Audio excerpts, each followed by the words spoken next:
Bom dia, povo de Deus. Que o Espírito Santo possa neste momento iluminar a sua vida. Neste momento que você, nesta hora que você estiver assistindo esse vídeo, que o Espírito Santo possa falar com você ao teu coração, para que você reconheça e valorize o grande sacrifício que Jesus fez por nós na cruz. Eu gosto muito do pensamento que diz a profeta Ellen G. White. Ela diz o seguinte, que todos os dias nós devemos meditar, pelo menos numa hora, pelo sacrifício de Jesus, aquilo que Ele fez por nós na cruz. Que grande amor é esse? Por que, meu Senhor? Por quê? Em um dos PG que nós temos aqui em casa, a professora Rúbia é a que está passando a lição aqui. Eu cedi minha casa para ter essa reunião.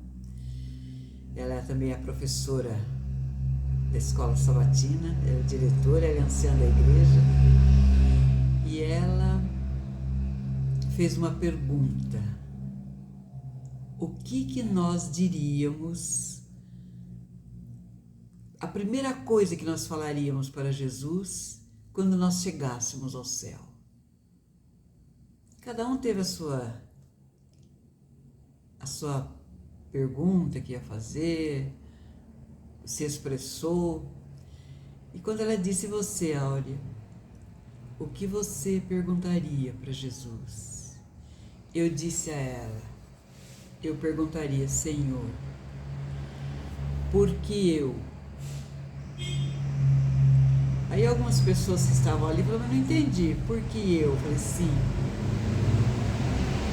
Numa igreja de 1000 membros em que eu frequentava na época. E então Deus me tirou de lá.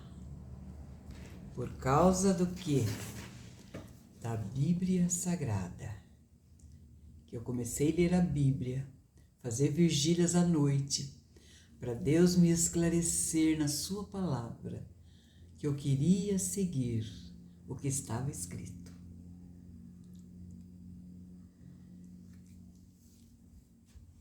Deus nos chamou das trevas para a sua maravilhosa luz, não é assim que diz o apóstolo Paulo? Então é uma pergunta que eu falar para Jesus, Senhor Jesus, no meio de tantos, por que eu?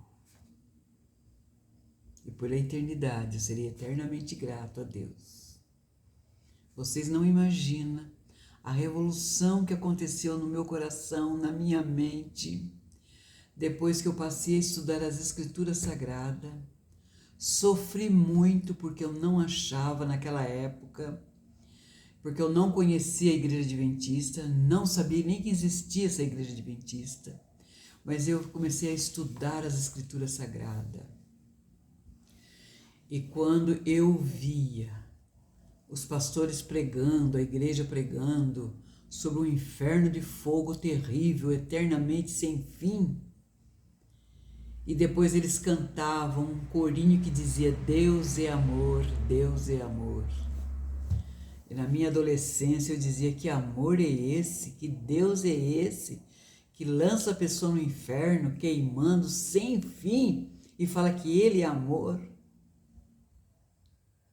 Quando eu questionei isso com um dos liderados da igreja, dos líderes da igreja, ele falou que Deus é amor, mas Ele também é justiça. Eu falei, você chegou no ponto que eu queria.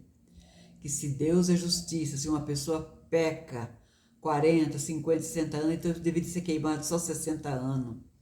Agora Ele queima sem fim, não é um Deus de justiça, disse para ele.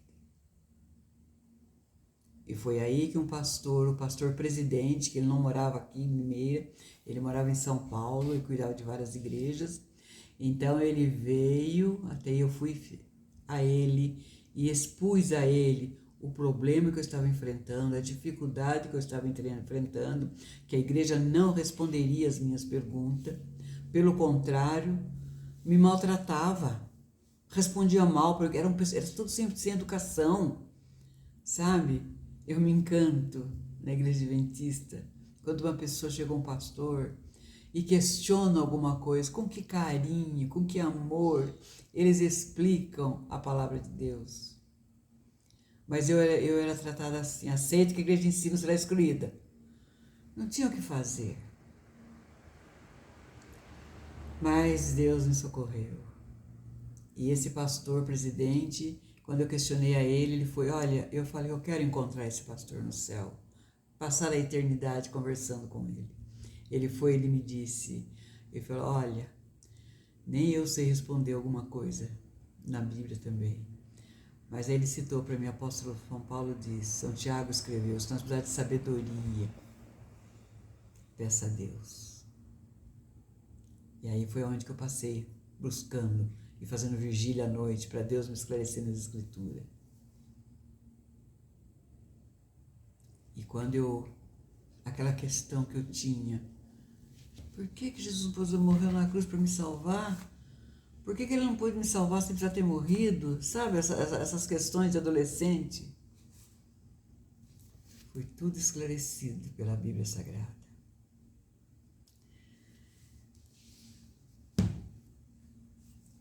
Numa dessas noites aí passadas, eu perdi o sono. Quando eu perco o sono, o que eu faço? Eu levanto e vou ler. Eu fui ler, e aí eu peguei esse livro para ler. Caminho a Cristo. Gente, eu me empolguei tanto com a leitura. Eu li todo o capítulo. E eu fiquei maravilhado no capítulo 1 que fala do amor de Deus pelos seres humanos. Que amor que é esse? A gente não entende que amor é esse. Então é uma das coisas que eu vou perguntar para Deus naquele grande dia, quando eu encontrar, quando eu tiver a oportunidade, não sei quando é da eternidade que eu vou ter a chance de sentar com Jesus, porque Ele prometeu que todos vão sentar com Ele. Eu vou conversar com Ele e vou fazer a pergunta, por que eu, Senhor? No meio de tantas pessoas, que talvez muito melhor do que eu na igreja, por que eu? Então, esse capítulo aqui desse livro, gente, traz coisas fantásticas. Que até a natureza, ela e a revelação dão testemunho do amor de Deus. A natureza é a revelação de Deus na terra. Ela dá testemunho do amor de Deus. Nosso Pai Celestial, Ele é a fonte da vida, é fonte de sabedoria e felicidade. Olhem para as coisas maravilhosas que são criadas. Eu vejo aqui na minha horta pequenininha, eu vou ali na horta e eu fico fascinada de ver. Eu planto, jogo uma sementinha, daqui a pouco tem um brotinho, daqui a pouco ela está crescendo. Eu preciso mudar ela de lugar, um espaço maior para ela se desenvolver. Eu não percebo, mas ela está crescendo. E logo ela dá frutos, coisa maravilhosa, não é? Então as coisas maravilhosas e lindas da natureza. Observe como a forma surpreendente que elas se adaptam às necessidades das pessoas e de todos os seres criados. Vocês já perceberam isso? Né? Os brilhos do sol e a chuva, né? Gente, esses dias eu vi um fenômeno fantástico. Tava sol e daí caiu um chuvisqueiro. Que coisa linda de se ver, né? Então, a chuva, que se alegra e refresca o solo, as colinas, os mares, as planícies, tudo isso fala do amor de Deus. Tudo isso grita para a gente, Deus é amor, né? E fala também do Deus Criador, que muitas pessoas negam, mas Ele fala. É Deus quem supre as necessidades diárias de todas as suas criaturas. Nas bonitas palavras do salmista, ele diz, em ti esperam os olhos de todos, e tu a seu tempo lhes dás o alimento. Abre a mão e satisfaz a benevolência dos todos os viventes. que está no Salmo 145, no versículo 1. Deus fez o homem perfeito. Deus nos criou perfeito, né? Quando Adão saiu das mãos do Criador, ele era perfeito. Pensa em beleza, irmãos. Pensa em beleza, né? E eles eram santos e felizes. A terra, ao sair também das mãos do Criador, não mostrava qualquer sinal de degeneração, nem sombra de maldição.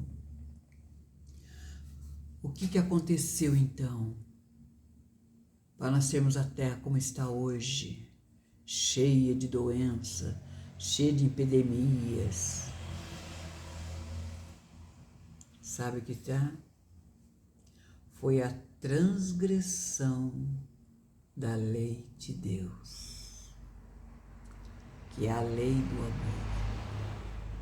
Foi isso que aconteceu com a terra, que trouxe maldição,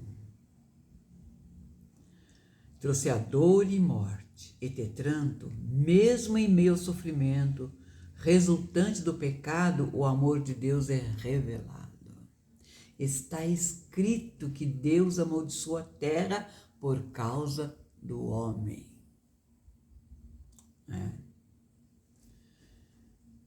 Eu fico assim admirado, todo mundo está sabendo que o planeta está sendo destruído, que nós temos que cuidar, em vez de destruir árvores, é para plantar árvores, as pessoas continuam destruindo, pensando em ganância, dinheiro, né? Os espinhos, as ervas daninhas, as dificuldades e provações que tornam a vida tão cansativa e tão cheia de preocupações. Mas sabe, todo esse cansaço, toda essa loucura que nós vivemos aqui, nos chama a nossa atenção. Deus permite que essas coisas aconteçam para nós ter o anseio de um mundo melhor, ansiarmos por um mundo melhor. Porque se fosse tudo muito bom, ninguém ia sentir necessidade de nada. Mas nós sentimos a necessidade, sim, de um lugar melhor para viver. Deus é amor. Está escrito em cada botão de flor que se abre, em cada folha que cresce no campo, os belos pássaros que se alegram ao ar com seus alegres cantos, as florestas perfeitas, delicadamente coloridas, que perfumam o ar, as árvores frondosas da floresta, a sua exuberante e viçosas folhagem, tudo dá testemunho do cuidado paternal do nosso Deus, do desejo que Ele tem de nos tornar felizes. Toda essa beleza que você vê, Deus quer nos tornar felizes, sempre pensando em nossa felicidade. Que Deus é esse? Que grande amor de Deus é esse?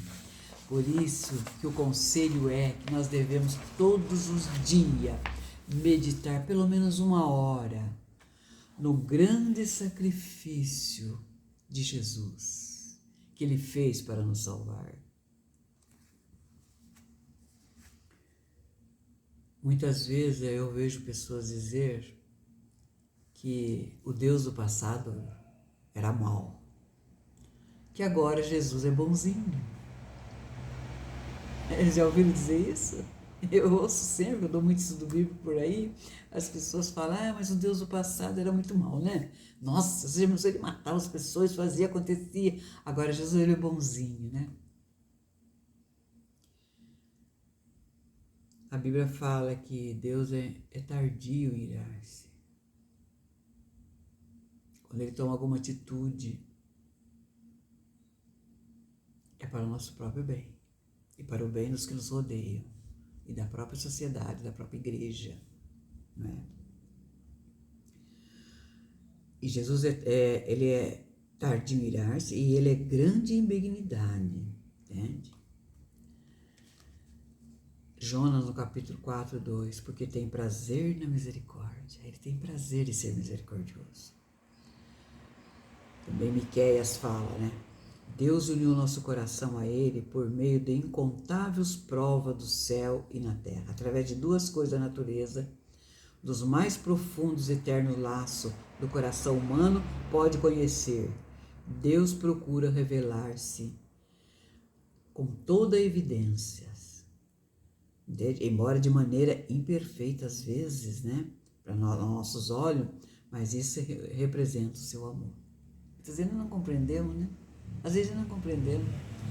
Você já pensou que a gente às vezes faz uma oração pedindo a Deus alguma coisa? Senhor, eu preciso disso, me dá isso, e não acontece. Por isso fica, por quê, né? Deus não ouve a minha oração. Ouve. Ouve sim.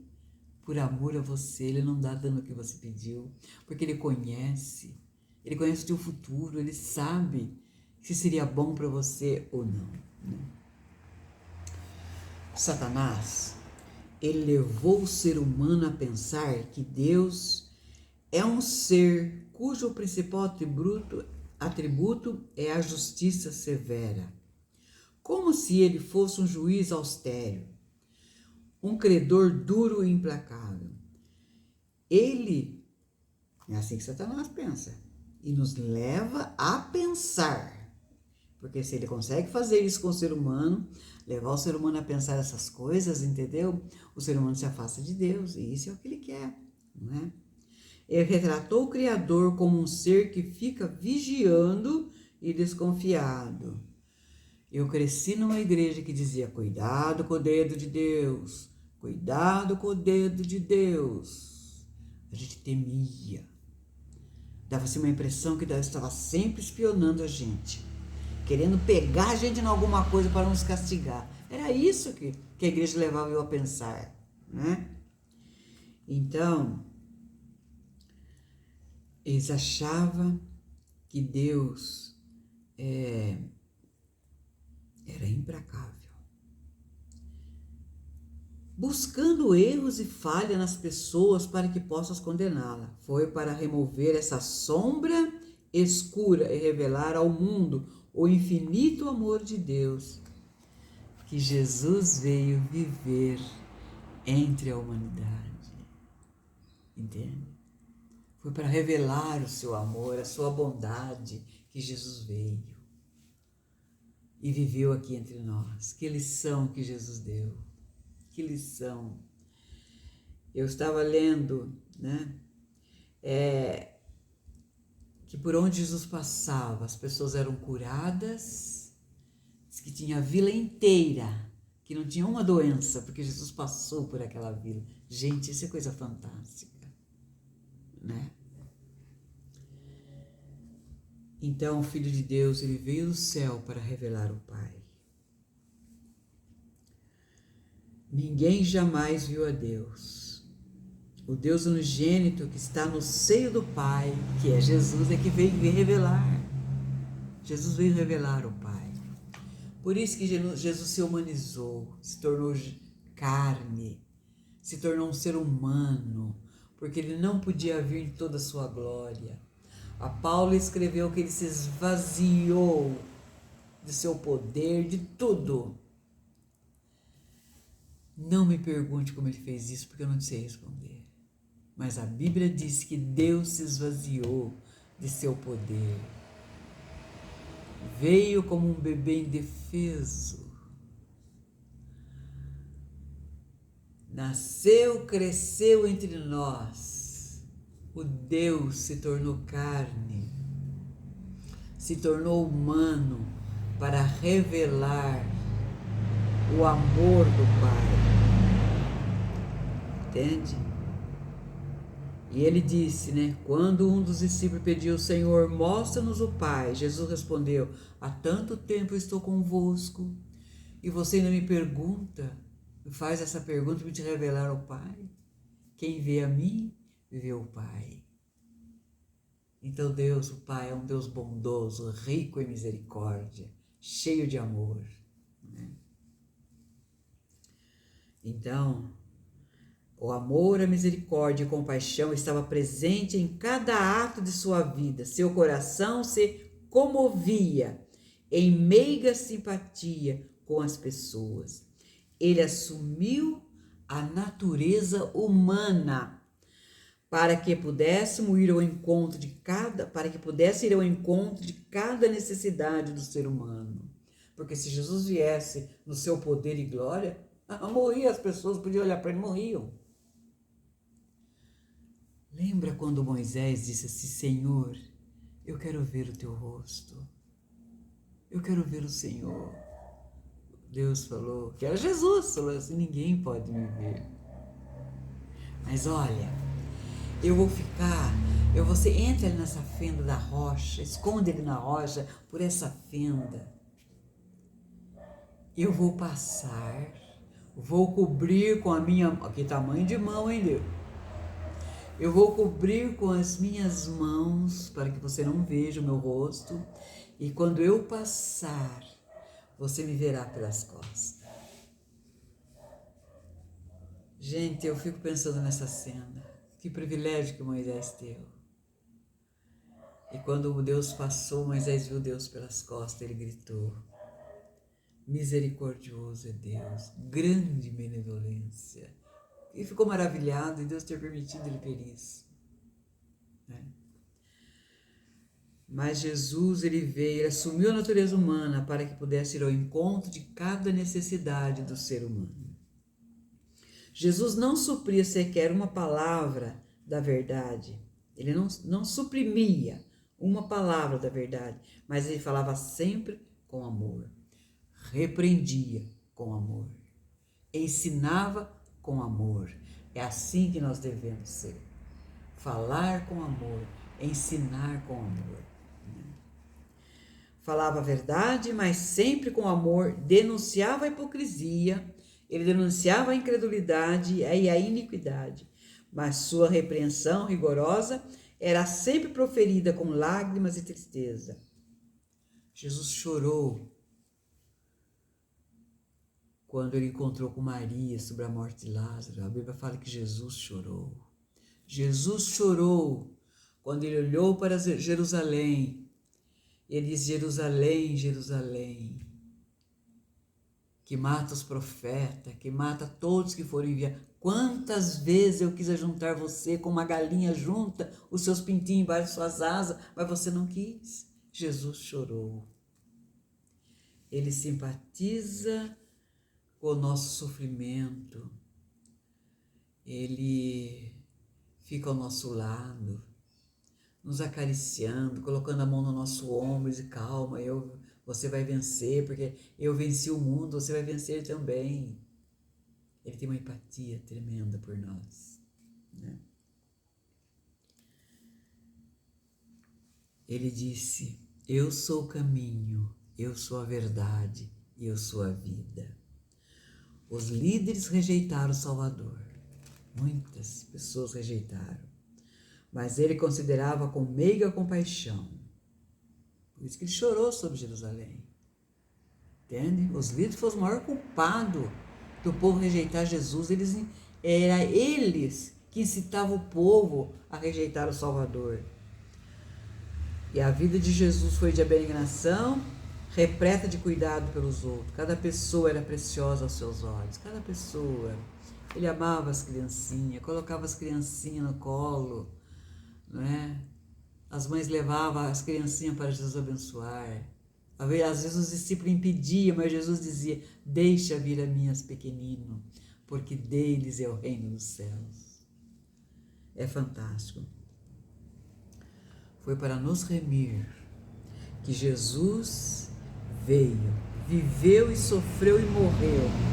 Ele tornou-se um homem de dores para que pudesse participar das alegrias eternas.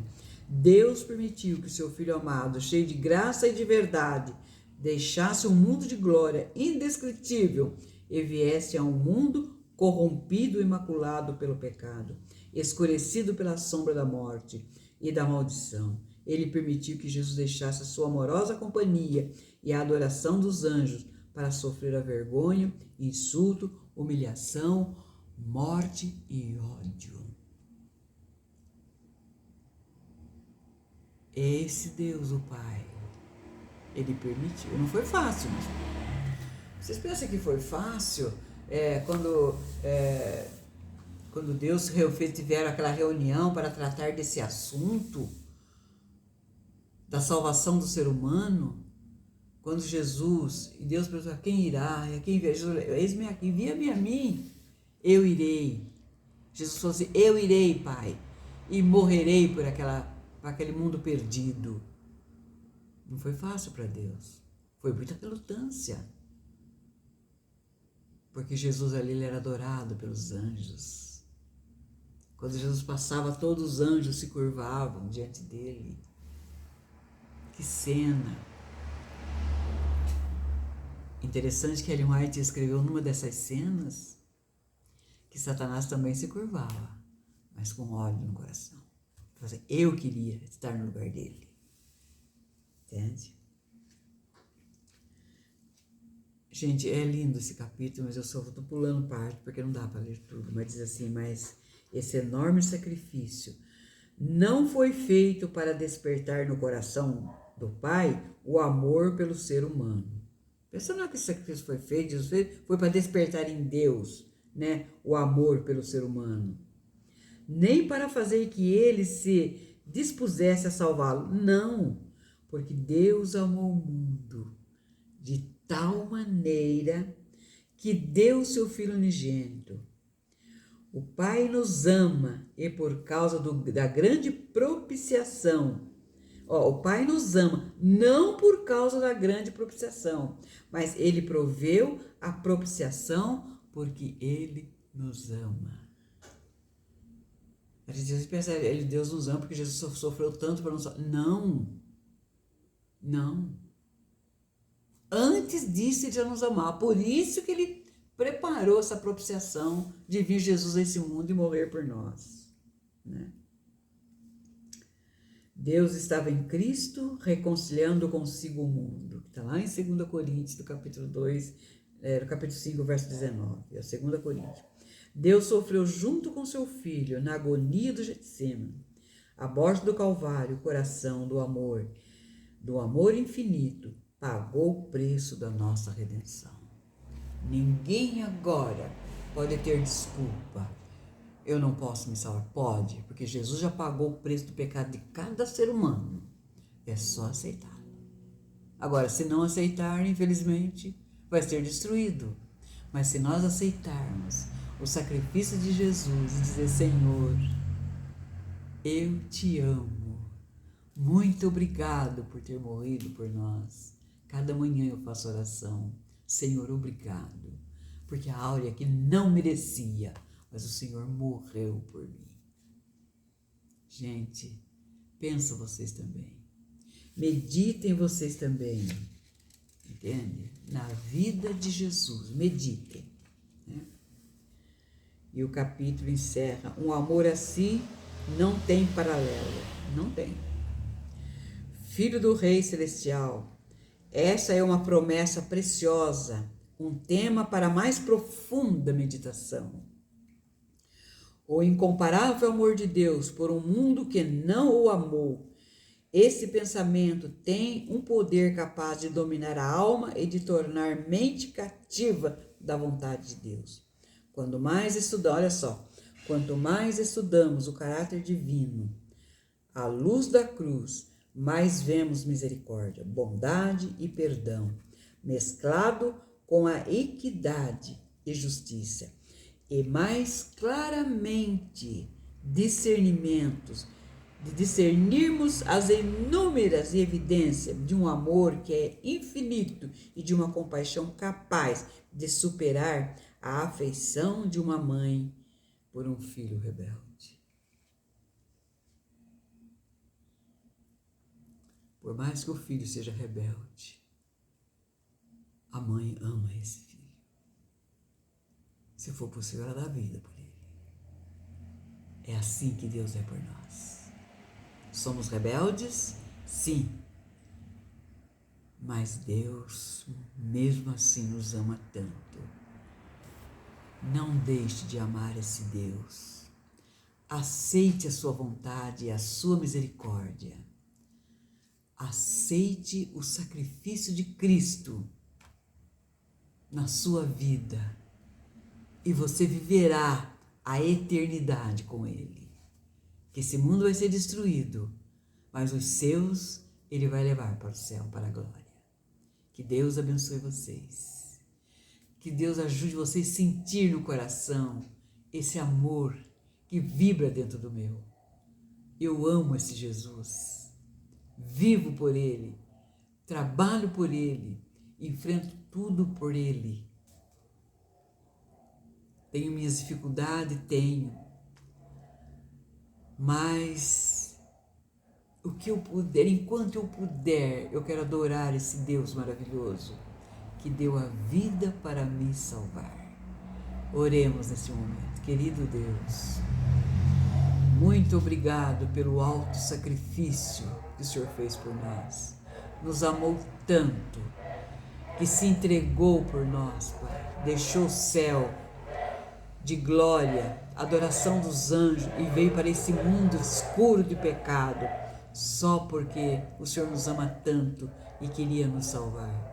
Muito obrigado por essa tão grande salvação que o Senhor operou na cruz do Calvário por nós. Abençoe a cada pessoa, Deus, que vai ouvir, que vai assistir. Ajude cada um deles a ser tocado por esse grande amor. É que eu peço e agradeço no nome santo de Jesus. Amém, Senhor. Amém. Que Deus abençoe vocês. Que Deus enriqueça a vida de vocês desse amor. Não ames o mundo. Jesus disse, não ameis o mundo e nem as coisas que no mundo há. Porque quem ama o mundo, o amor do Pai não está nele. Vamos amar a Cristo e vamos amar a pátria celeste, essa esperança maravilhosa. Ficam na paz. Que Deus abençoe vocês. Amém?